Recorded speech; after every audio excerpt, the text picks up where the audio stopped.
to look forward, you've got to look back, haven't you? Because history tells you a lot.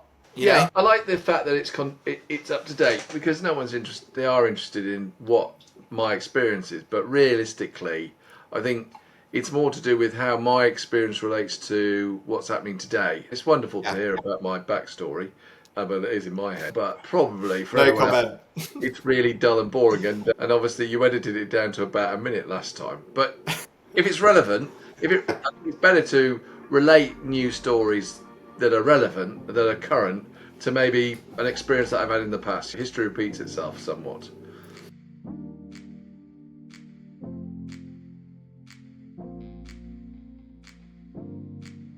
Welcome to the Aspiring Landlord with George and Tim. Today we're going to cover, so we're going to look at some industry news. We're going to look at the main topic of discussion, which is going to be deregulation to regulation in the lettings industry. And George, you are going to give us some wonderful predictions that everyone's going to bet their houses on. So you're going to give us some market predictions, and then we're going to finish up with some takeaways. Sound good to you, mate? Ready to get started? Sounds good. Let's see how we get on. Okay, perfect.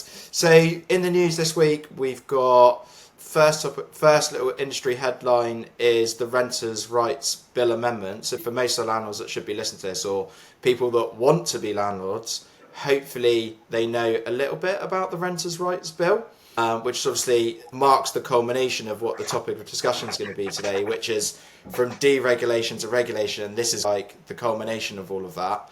The Renters' Right Bill. 2 more sessions through the House of Lords for the Renters' Right to be debated. So next week, May 12th, May 14th. And just the key point to note for people listening and for us is that the bill is expected to be passed before the MPs begin the summer recess on July the 22nd. So there's lots of rules and regulation, obviously some major changes. And we won't go into that today, but any thoughts on that, George? Yeah. I think essentially anything that provides a better environment for landlords and tenants is essentially a good thing. It's essentially a good thing. Tenants should expect to be provided to have properties that have a high standard, to be treated fairly. Landlords also should be treated fairly by the tenants. There are lots of instances where landlords have not been treated fairly by their tenant for whatever reason, and there's equally the other way around. But the real key is that when they do all of this discussions that they have about amendments and things like that, nobody actually costs it. Nobody says, how much is this going to cost? Because let's supposing if it means that for every property there is an additional average impact of £1,000 from the time trying to get an errant tenant out or to meet regulations or whatever it is. It doesn't really matter. Ultimately, that's a cost of business, and cost of business in every business, and there's no exception, gets passed to the consumer. It's like a tariff. There's nothing you can do about it. It's a barrier to entry, it's a friction to business. So in an unregulated world, things are a bit cheaper. That's why people go down the unregulated route, but obviously they're not protected, and there's always a balance. But the problem that I have with government and I have with all this extra legislation is if it costs a lot of money, then the tenant will pay. And nobody can say, no, the landlord pays, because it's a bit like the tariffs in America. No, your tenant pays because the landlord has a finite profitability for him to stay in the business. And if it no longer exists, he leaves the business. He sells his flat, he goes, didn't work. I'm going to go and invest in Nvidia and make money on the AI market, or I'm going to go off and invest in some other commercial venture that is providing me with a better profitability. So we get back to this friction. So you reduce the number of landlords, therefore you reduce the availability of tenants of properties, therefore you have a scarcity and rents and inevitably go up. And that's a consequence, which is we've just seen in the last 2 years, which is an outrage, is that when they decided to change the tax structure for independent landlords, for any reason I can think is because they don't like people making money who are the little people, the people who just have one flat. It's all right for a big multinational, but not for one person. Which is 50% of the market. Which is 50% of the market. They don't. The irony is they don't mind somebody in Liechtenstein as a fund who's bought for 500 flats and rents them out. We don't mind about them. We don't tax them because obviously they're based in Liechtenstein and they're hugely efficient with their taxation. We want to take on the teacher or anybody who managed to get a little bit of money, bought a flat, rented it out, and is making a little bit backs, but he's got a mortgage on it, and then suddenly they were trying to change the structure because there's something about, we don't like the fact that someone's making money out of a property because they're not working for it. And you go, I understand that, but then I can make money out of a share and I don't do anything for that. Anyway, the point being is it impacts them, their profits go down, they leave the market, you create a lack of availability, and the demand exceeds it, and then rents go up. We get a pricing spike. Absolutely. So we're going to get more into that on the main topic today. But yeah, that's good. Good feedback. So in the Times, next little one we've just caught out. So in the Times they put that there's going to be lenders are cutting prices as the market heats up, spelling big savings for borrowers. So will you bag a 3% interest rate in the summer mortgage sale? So yeah, interest rates come down. Mortgage, obviously, products are going to come, the costing is going to come down. What do you think, George? How's that going to have an impact on the property market? In the short term, it might entice landlords, new landlords, or existing landlords to buy more property. Yeah.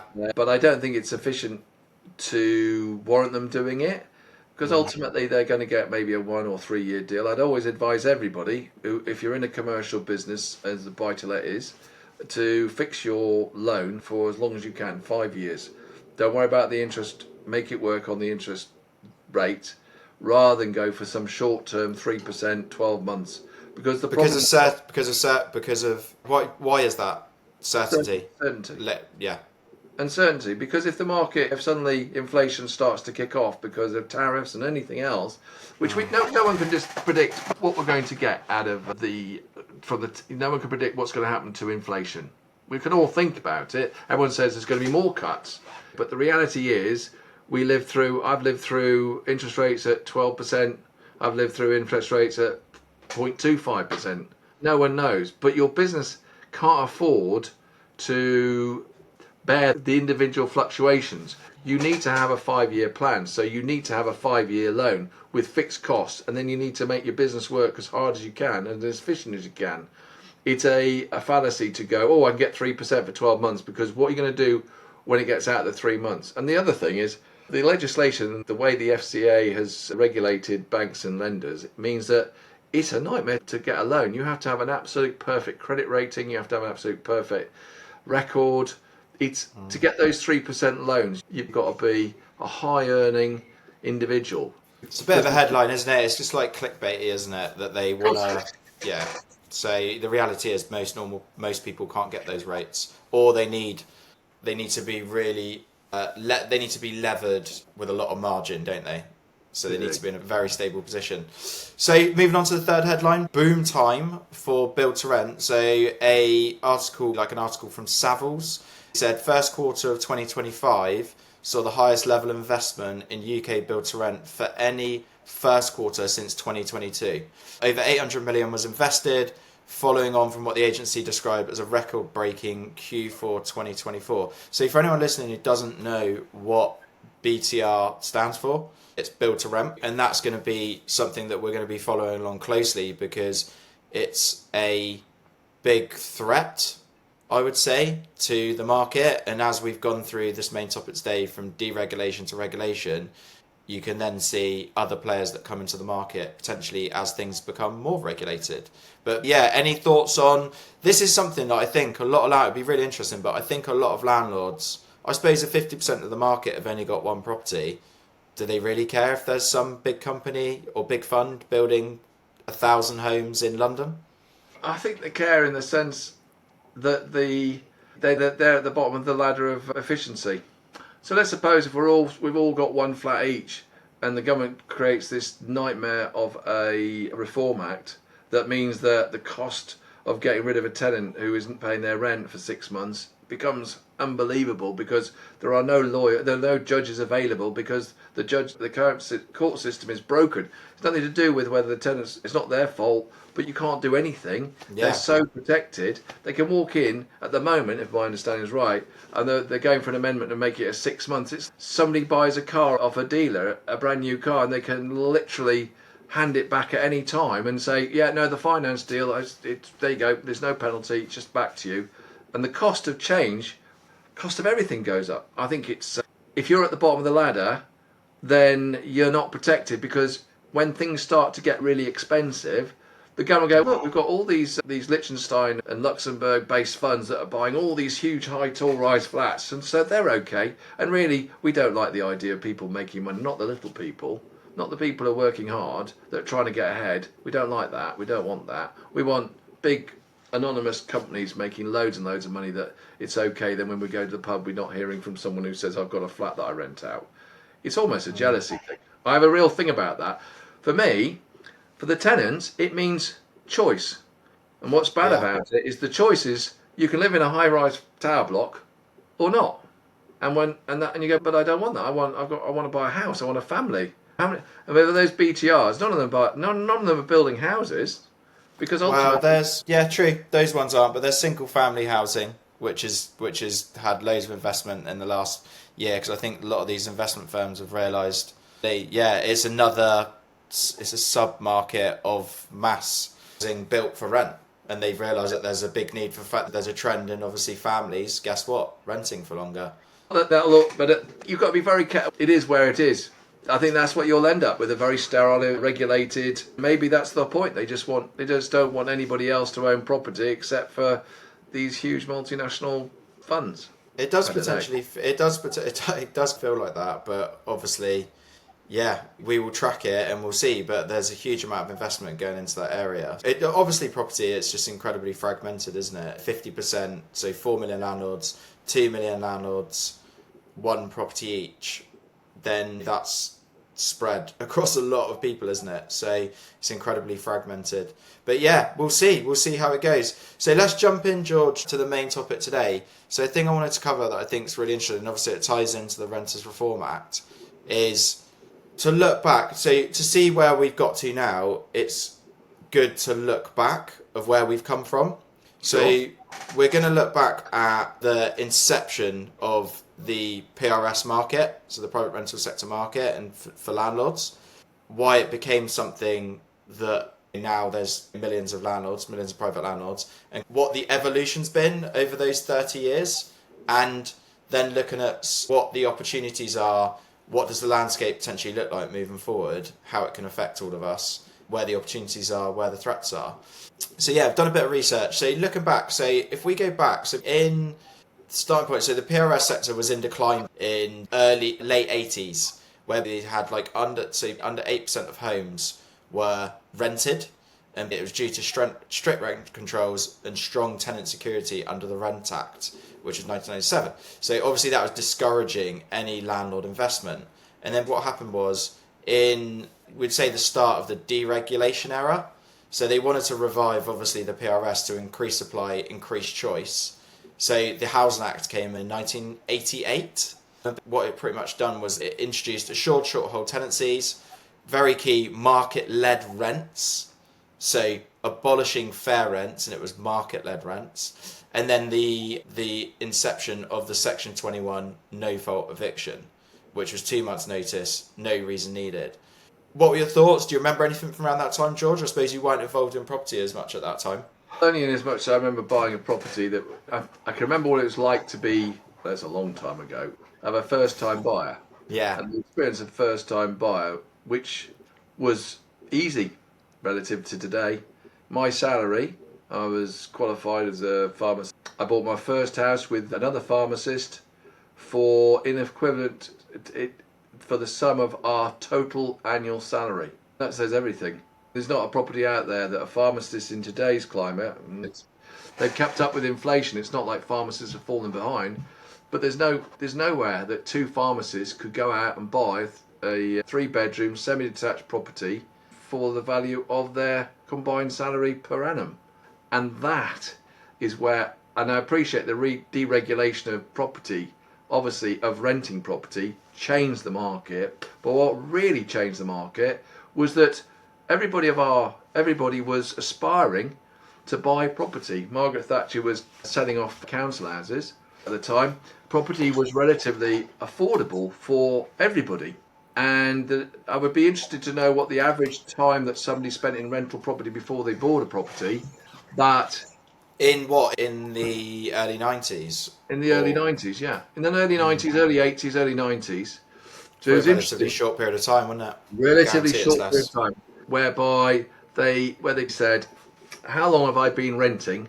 And I've now bought a house. So the average age of where the first time buyer buys a house, I was 23 when I bought my first house. And I didn't have to have I didn't have to have any money from anybody else. Nobody put any money into me. I put down a 10% deposit, 5% or whatever it was, and 5% was £1,250. And my mate had to put half of that was from my mate, and that's how it was. And that's a long time ago, obviously. It was just after Noah beached his ark. Property was available. People could buy property cheap. And I don't quite know. I think I do to an extent. But regulations have changed on new property. And every time anybody puts in more friction, it costs more money. Planning becomes more difficult. This has all put the prices up of new housing, made it more difficult for people to build new housing. And so we've gone on this steady decline whereby the available properties for people to buy has reduced, and therefore the demand for rental has gone through the roof. When I started renting properties, that would be turn of 2003, 2004, I expected the average tenant to last for 2 years and to buy a property, to rent for 2 years after university or work and get a job, but they would all be saving up to buy a property, and they would be out of the unit in 2 or 3 years, off to buy their first house and sail off into the distance. That's not the case now. The number of tenants that I see moving to buy a house is very small. They usually leave to go to another property slightly bigger because they've got a family or whatever. Maybe they move from a flat to a house.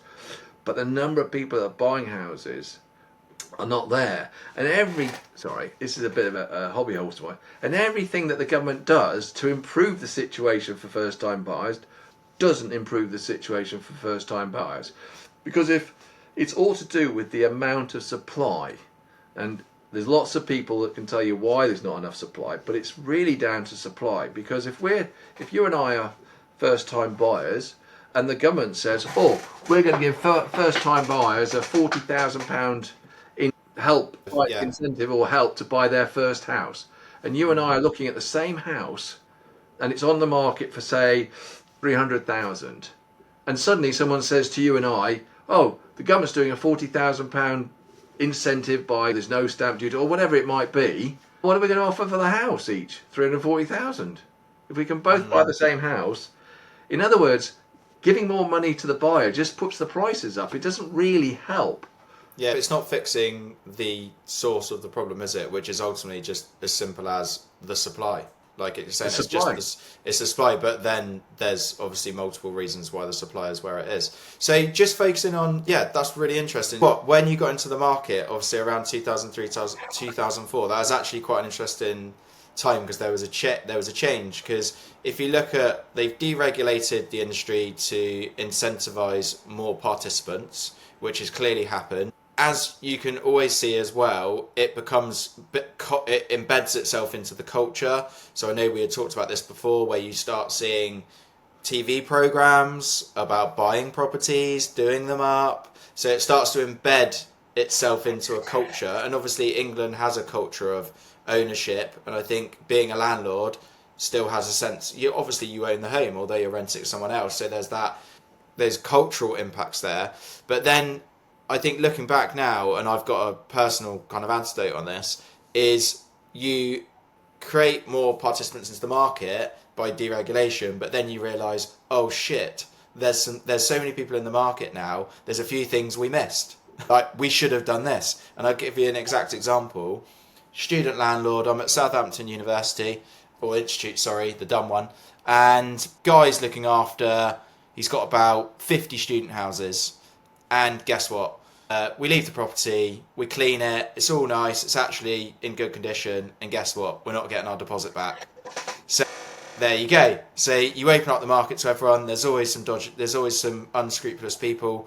So they were obviously finding that a lot of people were not returning deposits. So they're ultimately just stealing tenants' money. So the Housing Act 2004 came in, and one of the biggest things obviously they changed then was the introduction of having to register these tenant deposits to stop obviously this sort of stuff going on, which is interesting because that was just probably before. Do you remember, did you have to register deposits back when you started, or can you not remember? Because It was a while ago now. I think it just come in. I think it just Yeah. come in. Absolutely, should always been like that. Yeah. Deposits should be held like in an escrow account. Effectively, it's not your deposit. If your deposit is, it should not be up to the landlord to decide what's fair and what's not fair to return to a tenant. A tenant should always have the opportunity. No one's against. No proper landlord should be ever against regulation that helps to protect people's money and fairness. But it's a two-way street. And the problem with the Reform Act is it appears to me it's all in one direction. But let's see what happens. But there's nothing in there for the landlord. There's nothing there. It's not about. It's the Tenant Reform Act. By the very nature of what they called it, the Tenant Reform Act. And I think that is naive to think that, oh, the problem is all with the landlords and not with the tenants, because that's not the case. You watch these programs. There's programs on TV now saying nightmare tenant. And there are horrific stories about how tenants have abused a rental property and the goodwill of landlords. So I wouldn't say it's disappointing that it's all let's bash the landlord, but there you go. I think that's easy to get behind, isn't it, for the media? But that's interesting because, like you said, I think any fair and reasonable landlord or aspiring landlord to improve what they're doing is tenancy deposits coming in and being regulated. That's a good thing. Like you said, everyone was taking deposits before, or most people were taking deposits. So just because you got to register them, it's not really. It's a fairly frictionless process. Look, it's like everything. It's like people don't open a restaurant to poison their customers and to treat them badly. One would hope. One would hope. We become landlords. Landlords become landlords because they can see an investment, but equally they want their tenants to enjoy their house. They want their tenants to get an aspirational property. They want their tenants to be good and to look after the property, and they want them to stay as long as possible, because a good tenant is worth two bad tenants in effect. You want to keep your tenants. You want to help your tenants. There's just an inbuilt thing where it's a symbiotic relationship. It's not bad landlord, good tenant. It's good tenant, good landlord. And especially if you want to increase the number of units you have, the last thing you need is someone to say you don't want one of them properties because they're horrific.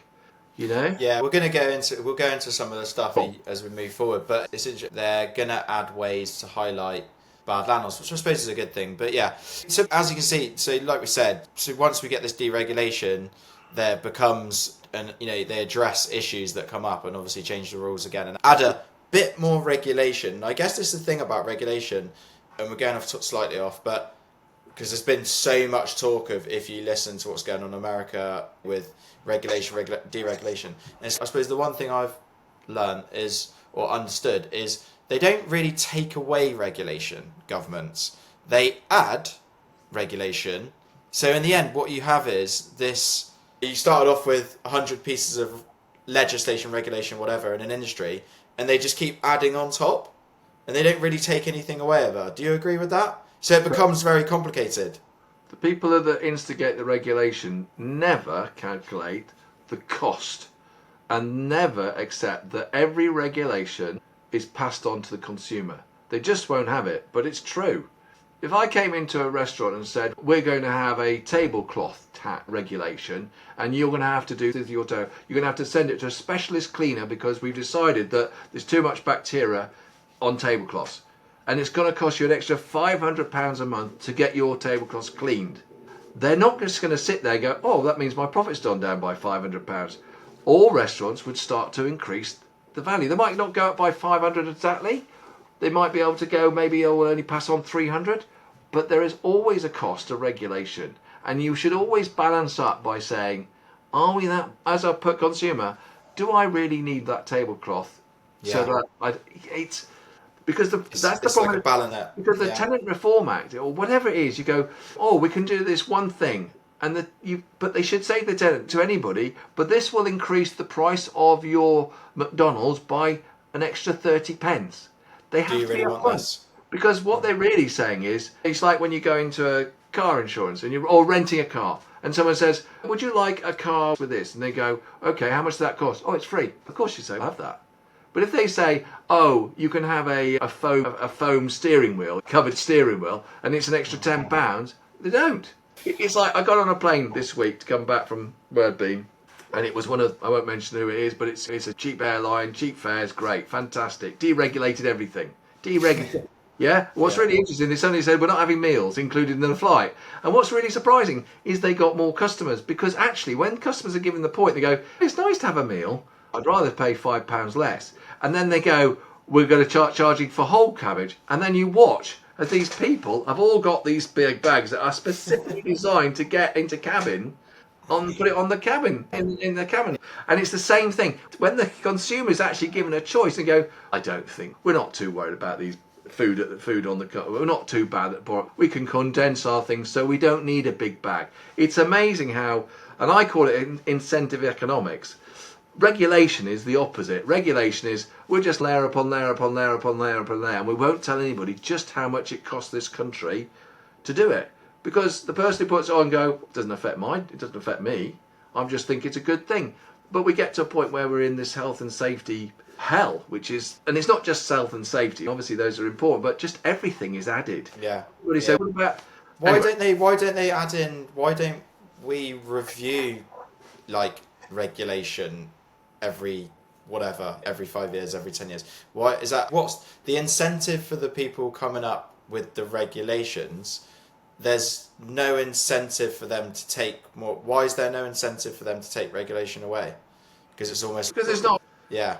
A political signpost say we're going to prevent Section 21 evictions, whatever the phrase is. What's the phrase again for no fault eviction? No fault. We get rid of that soundbite, and people go, "That's really good," and you go, "Okay, but your rent will go up by £100 because why? Because it'll take longer to get you out. It'll take longer to get the bad tenants out. It's like bad drivers. It's protecting bad Costs, yeah, and it just pumps up the cost of the insurance. and if I said to them, you can either have a tenancy whereby there's what they should do is say, let's do it another way. Let's say you can have a tenancy of say £1,000 a month as an example, or you can pay an extra £25 a month, and that protects you from a no fault eviction, and your landlord can't evict you for £25. Now it would be very interesting to see how many people would take up that extra £25.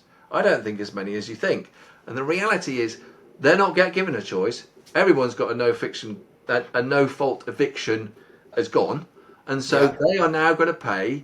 Their cost of their tenancy is going to reflect the cost to get rid of all bad tenants, just like in insurance. If you're a good driver, and bad drivers, they can't go after bad drivers, they have to spread it out, the cost, insurance is going to go up and you're going to pay more for the bad drivers. They don't.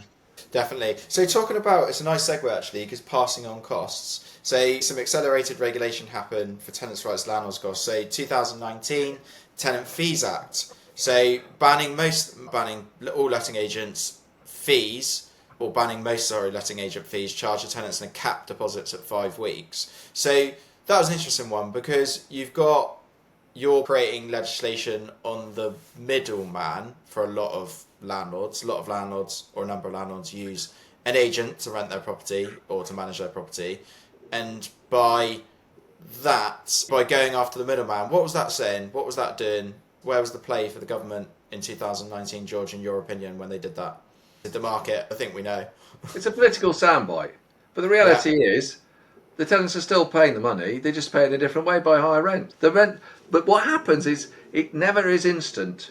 So the day they do it, the first tenant that walks in and gets a new tenancy property, they go in, they pay what the old person paid as a rent, with a little bit of increase maybe, but they don't get the impact of not paying the agent, and the landlord has to pay the agent. And then what happens is 10%, 5%, or whatever number of landlords say, sod this for a laugh, I'm leaving the market. Properties go down, scarcity increases, and so then it raises up, and therefore, because let's take 20% as a guide. Every business has to make a 20% gross profit in order to be profitable for all the hassle that someone has. Now, somebody might argue it should only be 10%. It doesn't really matter. Let's say 20%. So everything always goes back to 20%. So when you put something in, like regulation, you may cause a concertinaing, but it ultimately goes back to 20%. And that's the reality. And when I went let's talk about one of the things that has impacted property. That's nothing to do with regulations on landlords or tenants. It's to do with regulations of finance. When I first started in the property business, which I fell backwards into, I went to a mortgage advisor and he showed me a spreadsheet on his computer of 1,000 buy-to-let mortgages that I could choose from. 1,000.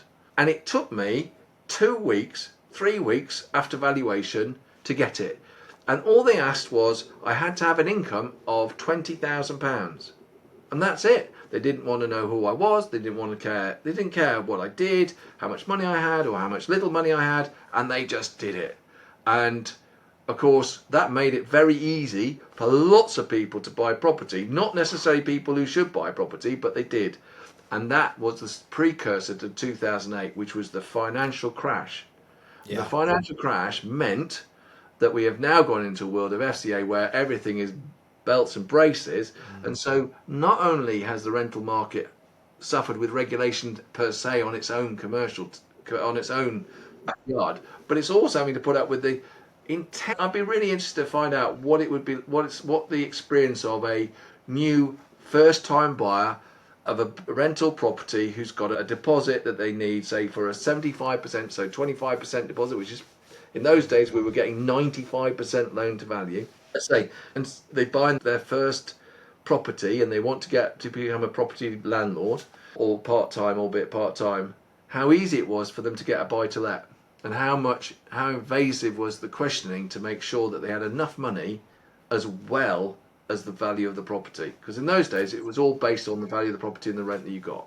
I think we can guarantee it's harder, but I'll bring it up. I'll bring it up when we look through this. I'll bring up some statistics when I'm doing the editing, and I'll bring it up and see what it is. But yeah, my sister-in-law, she's just started buying property. She bought her first buy-to-let property. She inherited some money though, so she had a larger chunk, maybe 50-60% loan to value. But I guess she went and bought an auction.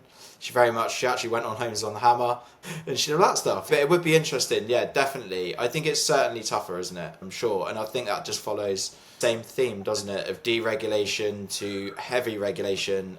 And particularly if you constrain the supply of capital into the market, then that's cutting the legs off, isn't it? Yeah.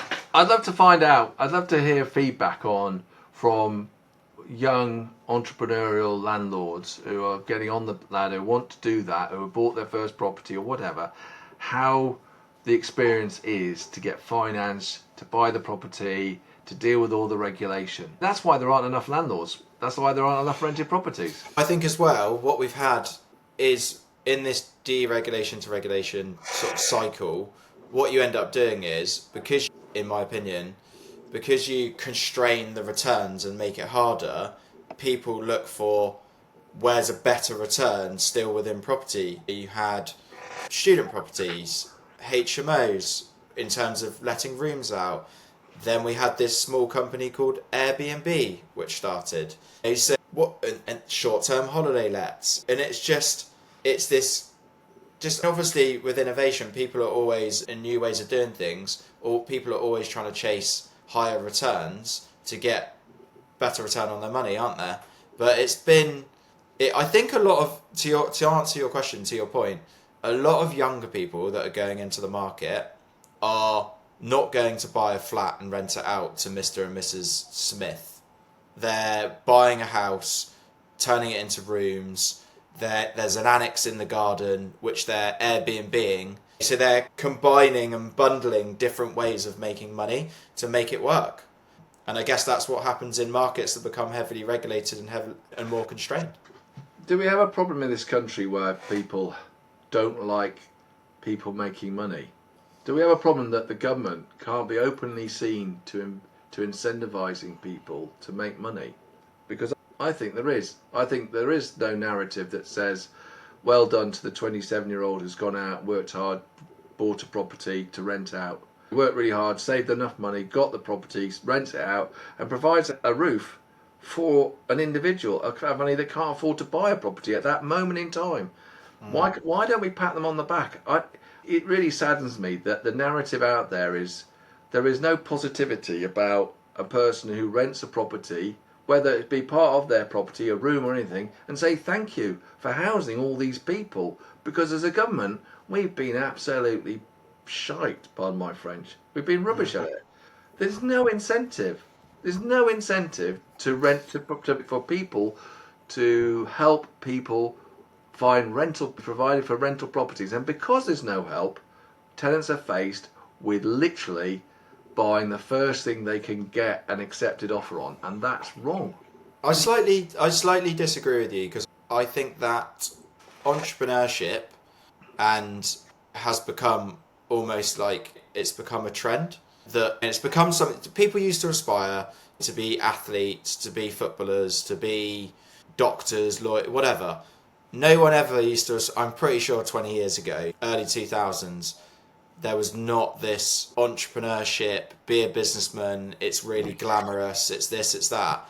And I think it's a much wider topic, and obviously I'd love to get into it one day and maybe have a look at that and how that works in property as well. But now there's a movement, George, like kids now when they're 20, they want to be like Elon Musk, they want to be a businessman, they want to, especially young males, a lot of them, there's a massive movement towards that now, which obviously is a good thing. And then does that mean people are starting more property businesses? No, I don't think so? No, they do digital things. They might do things on YouTube. So there's lots of people who are YouTubers that do very well in that relations. But fundamentally, the government has an obligation to create masses of rental property in excess of the number of people who want it. Because unless you get to that point, you will never have good value rental properties. And more importantly, that means that people then have more money in their pocket to go and spend in restaurants, to go and spend on whatever they want to do, etc., etc. The government has provided a setting in which rental investors have left the market in droves, and rents have gone through the roof, such that the price of the rent that you have to pay as a proportion of what you earn must have gone. I'd love to see the statistic on it, but back in 1982, the rents to earnings can never have been like it is now. And the government should be ashamed of them. Every government should be ashamed of itself, because it's done nothing to say, let's make lots of rental properties. Let's not worry about let's worry about regulation, but let's incentivise them as well at the same time. Carrot and stick. The stick is important, the regulations are important, but let's give them a carrot. Let's give them an incentive. Let's say, what do we want in this market? We don't want big houses down in Sandbanks. Or what we want are affordable 2-bedroom, 1-bedroom properties, and we need lots of them for these young people who are just wanting to rent a nice property that's safe and aspiring and just put what they want. So let's identify that, and let's incentivize people to build, to rent, maybe, those kind of properties. It'd be really interesting, George, as well, to look at what countries have got it right, and then what those metrics that, like you say, earnings to rent ratios, but what countries have got it right and how have they got it right and why have they got it right. It'd be really interesting to look at that and see, because we might be able to get some good bits into the future. My understanding, and that it's only something that somebody told me in a pub. That France had this system whereby if I was to build 10 flats, the cost of building those 10 flats, I would be able to offset from my income from rent until it had been repaid until I paid tax. Now, somebody might say, "Oh, that's horrible. That's horrific," because greedy, wealthy man makes more money. But the reality is, what it would do is it would bring in 20, 30, 40, 50 people, all would want to build the blocks of flats buy to rent for these tenants. They would flood the market, and therefore their rents would go down, the prices of the properties would go down. So every benefit they got of, say, 20% tax or a 10% tax rebate, or whatever it would be, is offset by the fact that the competition would rise, and the people who benefit are tenants. That's how you get that's how you get rent down. How you don't get rent down is bringing in rent controls, because all that does is reduce the market size. Absolutely. This leads us now to where we are today. So I know we touched on it in a little bit on the industry news, but the Renters' Rights Bill. And we've got this full circle, haven't we, from the beginning of deregulation, incentivise people to get into the market, to now we've got people leaving the market. I don't think it's as bad, it's never as bad as in my opinion, as the media make out. There's definitely not a mass exodus of landlords, and in my opinion it's just because it's highly illiquid and people are really struggling to sell at the moment as well, because the sales market's not in that good position. And also, I just think people aren't aware. I think a lot of landlords just aren't really aware that their property isn't really making any money. Yeah. So it's an interesting one. There's a lot of things, and we can do it much deep. You definitely look at whether people are actually making the money that they think they are. Yeah, I think people are not getting the return. I think people would be potentially quite shocked to see that they could just leave the money in an index fund, or I don't know, something else that's, you don't have any maintenance costs, you don't have any hassle, you don't have to worry about something going wrong with the tenant. But that's the way it is. So we've got to the Renters' Right Bill now, where they're making major legislation changes, which is really going to affect people. So as we talked about, abolishment of Section 21, they're going to increase the notice period, I think, from 2 to 4 months potentially. Moving to periodic tenancies instead of 6 or 12 months, so month to month. So there's not as much certainty. Limit rent increases to once a year, which it is now anyway. Ban bidding wars. I don't really think that happens, but there you go. Property portal, landlord register, which I don't necessarily think is a terrible thing. It's just another cost. It's going to cost probably 100 quid, 200 quid, I'm sure, to register with this particular body or particular set of people that have to look after this, create this register. Right to request pet, say ban discrimination, obviously that's not a bad thing, and then the decent home standard, which already in place. So this is a culmination now of the ultimate amount of regulation. So George, where's the opportunity for a landlord? Because there's different landlords there as well. We've got landlords, if we go from accidental landlords, if we look through three core types of landlords, George. Accidental, so one property, had a flat, met a partner, bought a house, kept the flat. Yeah, accidental, they inherited it. Didn't want to be a landlord. And then we've got kind of portfolio landlords, so semi-professional, 4 or more properties. And then you've got someone like yourself that's got more properties, and it's a full-on business. So let's start with the accidental. What's the opportunity, or is there no opportunity in your opinion? Okay, Let's be honest. Let's give you the bad news.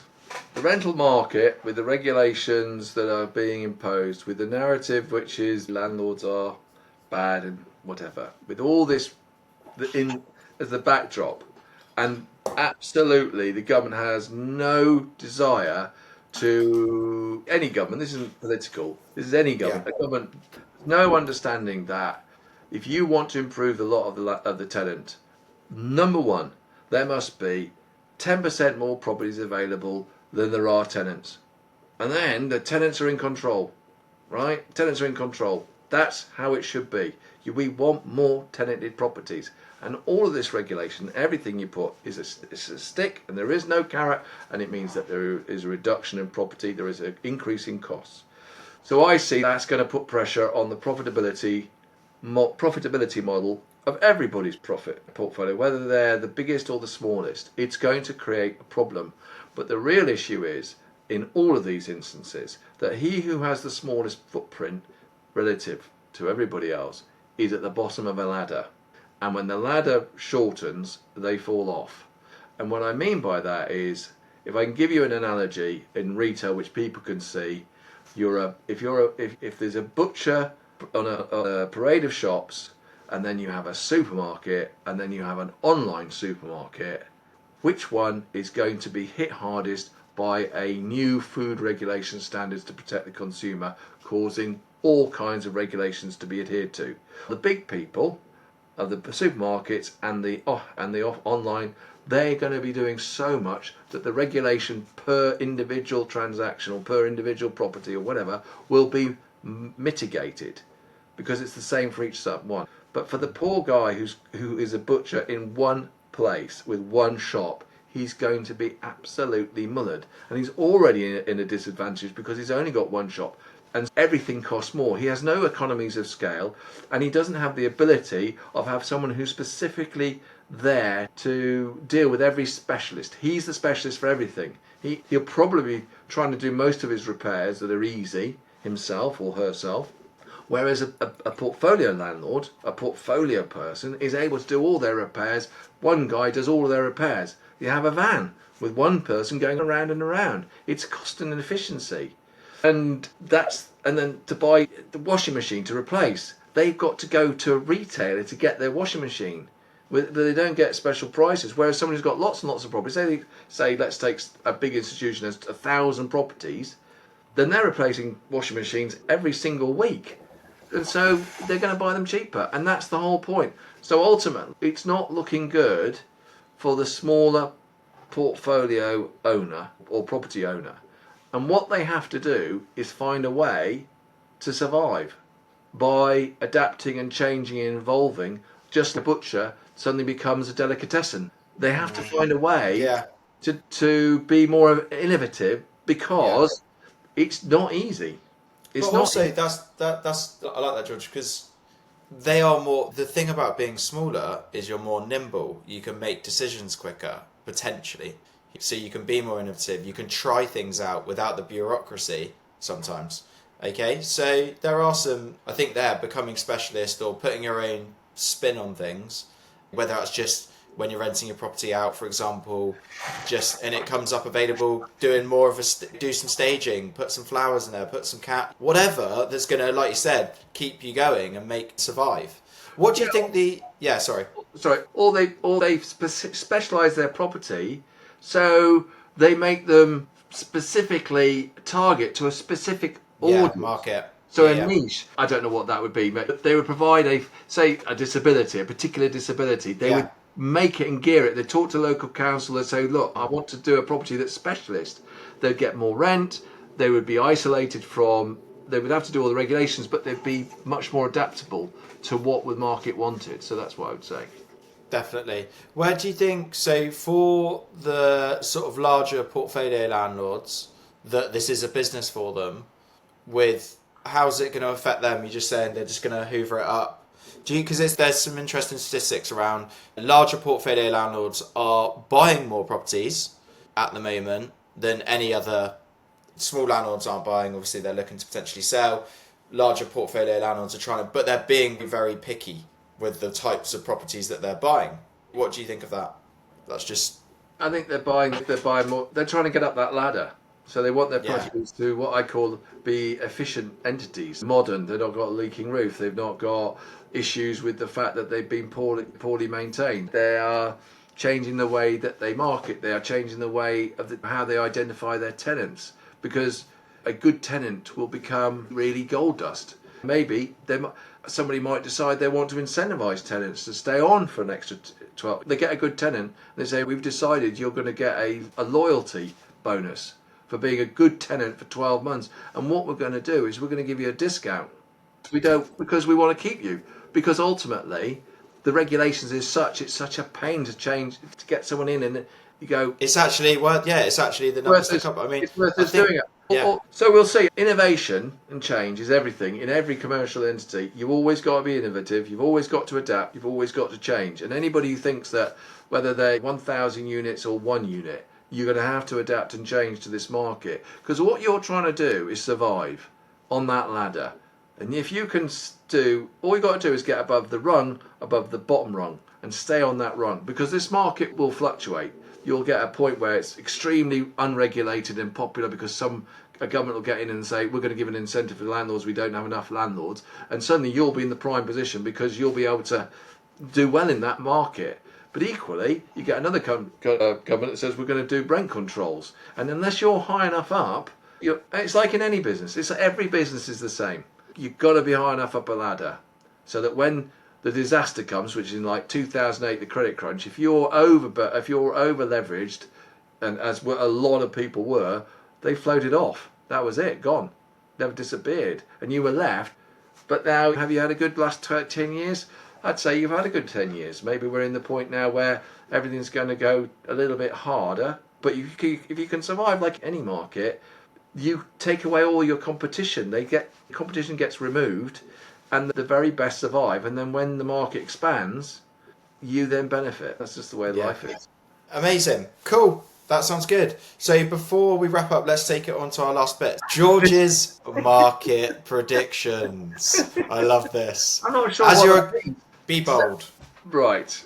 I think that we're going to get over-regulated. I think that we're going to get a 2, 3, 4, 5 years maybe where it's tough.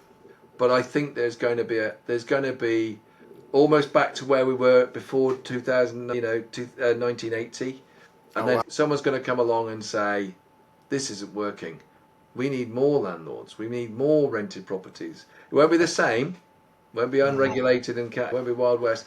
But we're going to start incentivising, and we're going to decide, for God's sake, we can't just leave it to Corporations, somebody leaving your house or a flat to somebody who then rents it. What we want is we want to have a clear vision of how many one-bedroom flats do we need for renters? How many two-bedroom flats do we need for renters? What do we have available for renters? For somebody to do this, and how many more do we need? And how do we do it? The way you do it is you incentivise.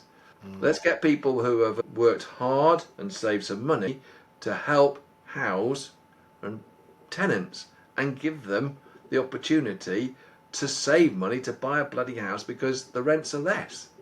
It's simple. That will happen because once they've worked out once we've gone down the route, you've seen this in America. You can add all these layers and layers, but eventually the tenants will push back and say, what George said right in his podcast or whatever it is in 2025 has come true. I'm now paying an extra 25, 30, 40, 50 pounds a month over what with inflation because of these blooming regulations. And I don't need this thing of a I don't need a no fault eviction. And if I could get 25 pounds off, I'd choose that. And if someone came along and said 2 months and I'll give you another tenner off, I'd do that as well. Do I need to be protected? Because this idea, I've never had a tenant who's gone to me, oh, I need 4 months to get out of the property. It's not that inflexible. And if somebody said, I need 4 months to get out of the property, you go, fine, because ultimately you want them to leave the property. But that's in a constrained market as well. So yeah, interesting. But look, I'm very much looking forward to, hopefully you'll still be able to talk by the time this prediction comes true. I'm sure you will. Hopefully, the sooner the better that we can get some deregulation and someone can screw their head on. But no, it's interesting. It'll be good to look. I think that's it's just going to be a matter of time, isn't it? I imagine that happens. But how long that is. We've now got, 88, 90, we're 37 years. Sorry. Yeah, 35, 36 years in this cycle of absolute pure incentivization, deregulation to now a heavily regulatory environment, which has completely disincentivized any new entrants really into the market, particularly smaller people looking to make a bit of money and help people. Hopefully we do get to that point, but whether it takes another 30 years to get there, who knows? The good news is if you're a landlord, thinking about being a landlord, thinking about expanding, if you can survive if you can make it work in this environment, then you're looking, especially a young person, if they can make it work, and it's pretty tough, but if they can survive it, then they're going to do exceptionally well, because there will be a time where the market changes. It always does. Perfect. Cool. Let's wrap up. So thanks very much for joining us on the show today. George, legend as always. I don't think so, but anyway. Thanks very much for listening. Join us next week.